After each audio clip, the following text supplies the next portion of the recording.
ভারত পাকিস্তানের পাল্টাপাল্টি হামলায় প্রতিক্রিয়া জানিয়েছেন বিশ্ব নেতারা। মার্কিন প্রেসিডেন্ট ডোনাল্ড ট্রাম্প বলেছেন, এটি খুবই লজ্জাজনক। ভারত পাকিস্তান বহু বছর বহু দশক ধরে লড়াই করে আসছে। তিনি আশা করেন এই সংঘাত খুব তাড়াতাড়ি শেষ হবে। জাতিসংঘ মহাসচিব অ্যান্তোনিও গুতেরেস বলেছেন, ভারতের সেনা অভিযান আন্তর্জাতিক সীমান্ত এবং নিয়ন্ত্রণ রেখা অতিক্রম করেছে। এতে তিনি গভীর উদ্বিগ্ন।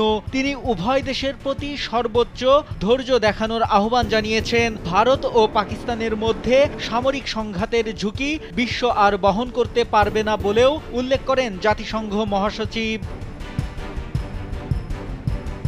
সংযুক্ত আরব আমিরাতের উপপররাষ্ট্রমন্ত্রী শেখ আবদুল্লাহ বিন জায়েদ আল নাহিয়ান বলেছেন, ভারত পাকিস্তান যেন এমন কোনো পদক্ষেপ না নেয় যা আঞ্চলিক ও বৈশ্বিক শান্তির জন্য হুমকি হয়ে দাঁড়ায়। সংকট মোকাবিলায় কূটনীতি ও সংলাপই সবচেয়ে কার্যকর উপায়।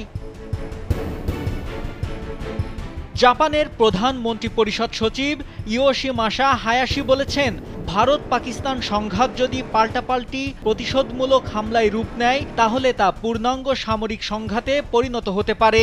জাপান উভয় দেশকে ধৈর্য দেখানোর এবং সংলাপের মাধ্যমে উত্তেজনা প্রশমনের আহ্বান জানিয়েছেন।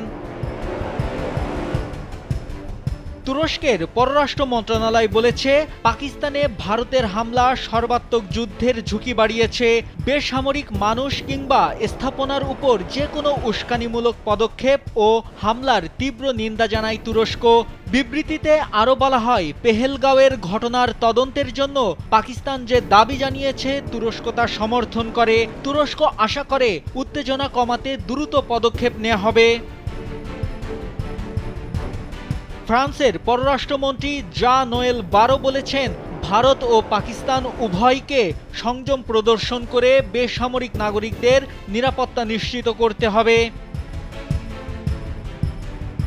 চীনের পররাষ্ট্র মন্ত্রণালয়ের মুখপাত্র মাও নিং বলেন, ভারতের সামরিক অভিযান দুঃখজনক। চীন চলমান পরিস্থিতি নিয়ে উদ্বিগ্ন। শান্তি ও স্থিতিশীলতার স্বার্থে উভয় দেশকে শান্ত থাকতে, সংযম দেখাতে এবং উত্তেজনা বাড়ায় এমন পদক্ষেপ থেকে বিরত থাকতে অনুরোধ জানিয়েছে চীন।